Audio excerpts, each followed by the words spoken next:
여러분 안녕하세요. 쌤서이TV 최서입니다. 오늘은요 2027학년도 수능특강 문학에 수록되어 있는 현대시 여러분 정주용 시인의 5월 소식, 진짜 그 5월을 말하는 거야. 1월, 2월, 3월, 4월, 5월 소식이라는 작품을 같이 살펴보려고 합니다.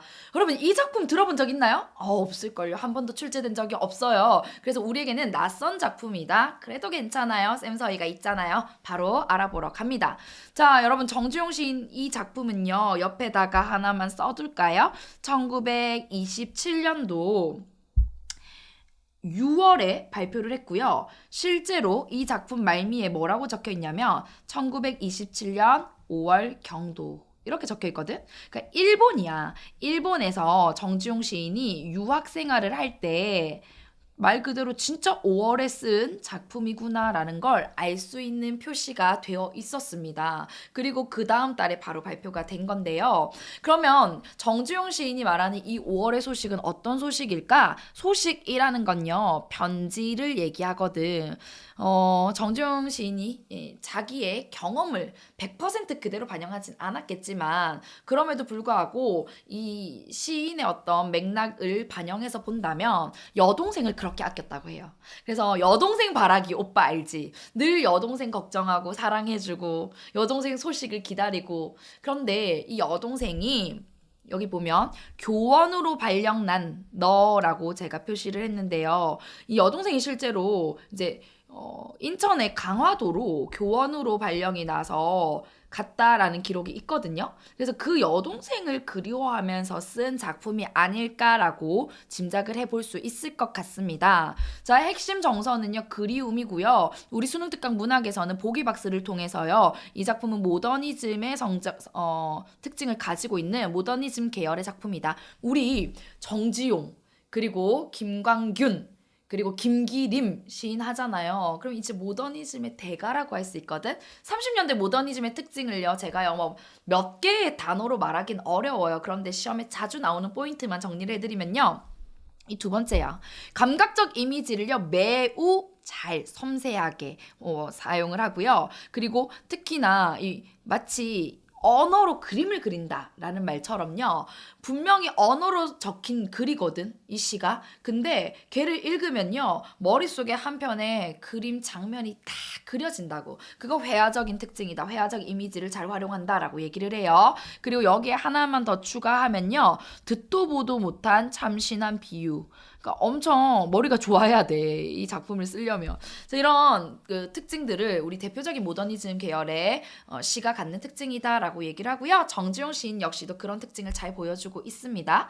자, 교원으로 발령난 너라는 걸 우리 보기박스에서 설명을 줬고, 그걸 잡고 한번 감상하러 가보도록 할게요. 오동나무꽃으로 불 밝힌 이곳 첫여름이 그립지 아니한가? 자, 잘 모르겠지만 어쨌든 우리가 잘 공유하고 있는, 서로가 알고 있는 공간인가 봐요. 이곳이. 이곳에 지금 첫여름에 대해서 너 그립지 않니? 라고 뭐 하고 있어요? 화자가 말을 건네고 있습니다. 너에게. 자, 말을 건네는 형식이구나라는 거 알 수 있어요. 자, 그 다음.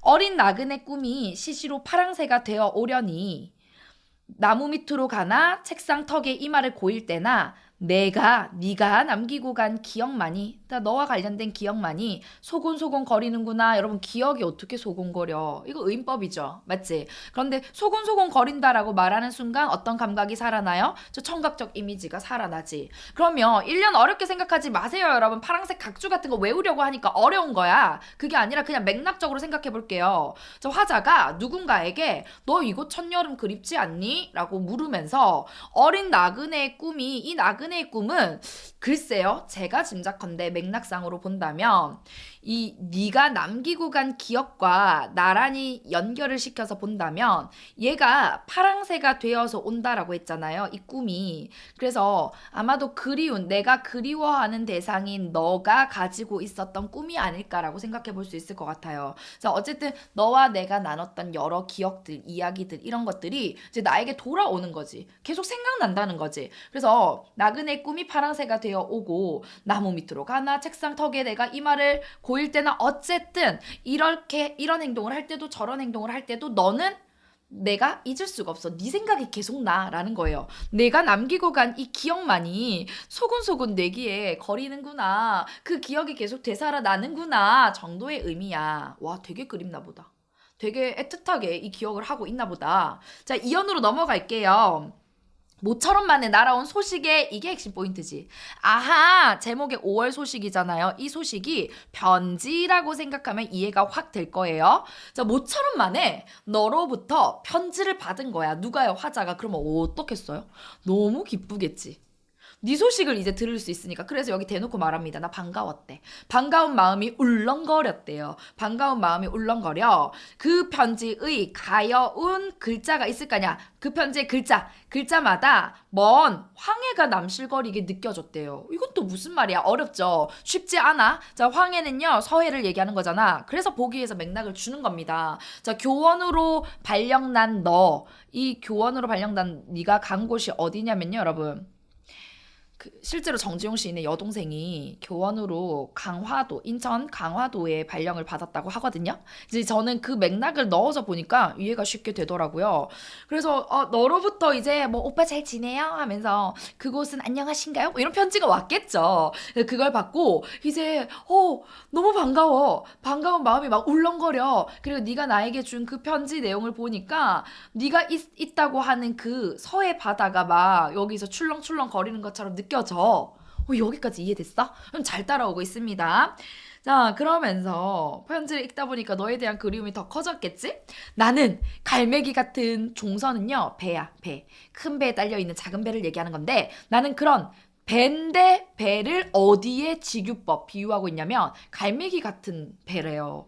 이건 또 어떻게 이해할 수 있을까? 제가 뭐라고 했어요? 모더니즘의 시의 특징은 그림으로 표현할 수 있다고 했죠. 배는 배인데 얘가 갈매기처럼 자유롭게 내가 그리워하는 네가 있는 곳으로 날아가는 배인 거야. 이렇게 그릴 수 있겠죠. 자, 갈매기같이 내가 느껴지는 그 종선, 이 배를 나는 어떻게 한창 치달리고 있다예요. 나는 네가 너무 그리우니까 네가 있는 강화도로 가고 싶어. 그래서 배 타고 가는데 마음이 가는 거겠죠. 당장 지금 배 내와 이렇게 해서 실제로 움직인 게 아니라 내 마음이 너에 대한 그리움을 안고요. 이렇게 이미 달리고 있다는 거야. 여기까지도 그려졌어요. 이 갈매기 같은 배, 작은 배를 한창 치달리고 있다. 그런데 여러분, 여기에 이렇게 말줄임표는 왜 쓰고 있을까요? 여운이 남죠. 나 진짜 너무 그리워서 더 이상 막 구구절절 더 말이 안 나와. 난 널 향해서 달려가고 있어.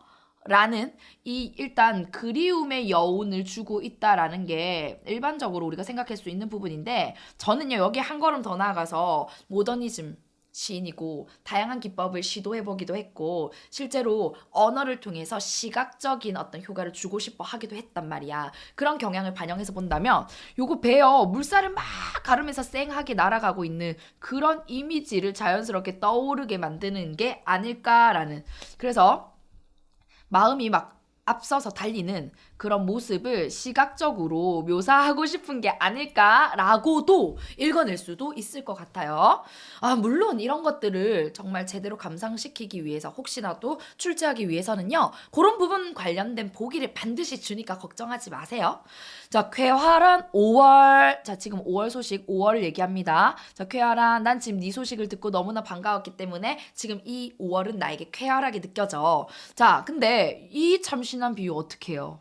이해됐어요?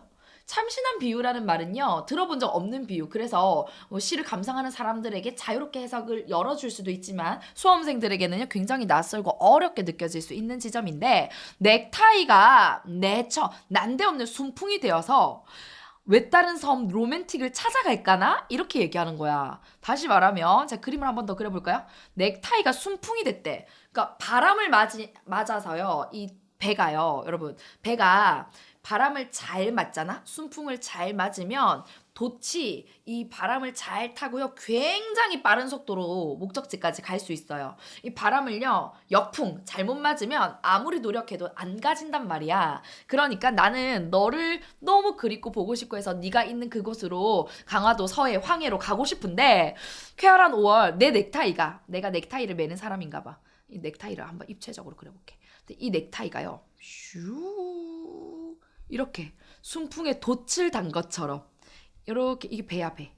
단 것처럼 이런 이미지가 그려지게끔 표현을 한 겁니다. 그래서 5월에 나의 이 넥타이가 난데없이 순풍 바람을 타고 요렇게 순풍을 타고 가는 돛의 모습처럼 넥타이를 떠올리면 돼. 하늘과 딱 닿은 푸른 물결 위에 솟은 그곳이야. 그러면 이게 수식하는 게 뭐냐면 외다른 섬이죠. 그럼 내가 가고 싶은 게 이 외다른 섬이거든. 누가 있는 곳이야? 아마도 너가 있는 곳이겠죠. 이 섬에 로맨틱을 찾아갈까나? 갑자기 왜 선생님 생뚱맞게 로맨틱이라는 말이 나오나요? 이게 이 모더니즘 시의 특징입니다. 그래서 외래어나 외국어들을요 중간중간 되게 많이 넣어줘요. 그래서 낯설게 느껴지게 하는 기법인 거죠. 네가 있는 그 외다른 섬에 나는 찾아가고 싶어. 굉장히 낭만적이잖아. 그 낭만이라는 말을 로맨틱을 찾아갈까나? 라고 얘기를 하고 있는 겁니다. 와. 그럼 자 다시 볼게요. 이 3년과 4연의 핵심은 뭐예요? 난 네가 좋아, 네가 그리워, 네 소식을 받고 너무나 널 향한 마음이 더 거세졌어. 그래서 내 마음은 너를 향해 달려가고 있어. 입니다. 자 그러면 내가 그토록 그리워하는 너는 어떤 너일까? 일본말과 아라비아 글씨를 가르치러 간 너예요. 알겠지? 근데 그 너를 부릅니다. 화자가 너에게 말을 건네는 형식인데요. 이 쬐끄만 페스탈로치야. 페스탈로치는 서양의 유명한 교육학자예요. 얘 교원으로 갔으니까 페스탈로치에 빗대서 얘기를 부르고 있는 거죠. 그리고 야 꾀꼬리 같은 선생님이야. 넌 선생님인데 또 꾀꼬리 같다라는 비유를 써주고 있네요. 자 날마다 밤마다 섬둘레가 근심스러운 풍랑에 씹히는가 하노니 은은히 밀려오는 듯 멀리 우는 오르간 소리.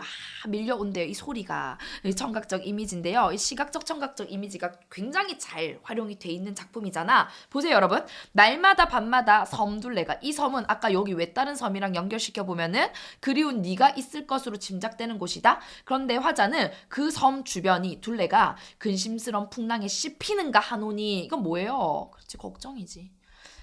작가 맥락을 부여해서 본다면 진짜 이게 여동생을 떠올리면서 쓴 작품이다. 그러면 이 근심은 그치 여동생 잘 있을까나 위험한 상황에 놓여 있지는 않을까나 하는 걱정의 마음이다라고도 볼 수 있겠죠. 자, 은은히 그런저런 이런저런 생각을 하다 보니까 밀려온대요. 뭐가요? 멀리 이거 시적 허용이죠. 자, 멀리서 우는 오르간 소리가 들려온대요. 이건요 정말 실제로 저 멀리서 오르간 소리가 갑자기 났을까? 뭐 그렇게 해석해도 내가 안 돼라고 하기는 어려워. 근데 아마도 요 두 번째에 가깝지 않을까 싶어요. 정말로 그리우니까. 네가 있는 그곳에서 교원이 막 피아노 치잖아요. 옛날에 교사로 간 사람들은요 피아노 치면서 연주도 하고 노래도 가르쳐주고 글자도 가르쳐주고 그랬다고. 그럼 네가 연주했을 것 같은 그 오르간 소리를 떠올리면서 네가 있는 곳으로부터 들려오는 소리 라는 의미로 이 오르간 소리를 볼 수 있겠죠. 그러면 결국에는 이 오르간 소리가 들린다라는 생각은 그리운 사람으로부터 이로부터 어떠한 소식을 듣고 싶어하는 화자의 소망이 담긴 표현이다라고 최종 정리할 수 있겠습니다. 짠! 여기까지예요. 그럼 이 작품 한 줄로 요약해볼까요? 화자는 저기 황해 섬에 있는 네가 교육자로 간 네가 그리워.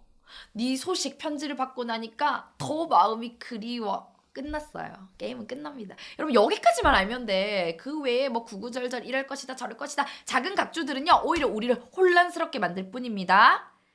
자 오늘 여기까지 할게요. 쌤서이TV는요 정지용의 5월 소식을 다뤘습니다. 자 구독과 좋아요 알림 설정으로요 수능 국어로 가는 1등급의 지름길을 활짝 열어볼게요. 다음 영상에서 또 만나요. 안녕.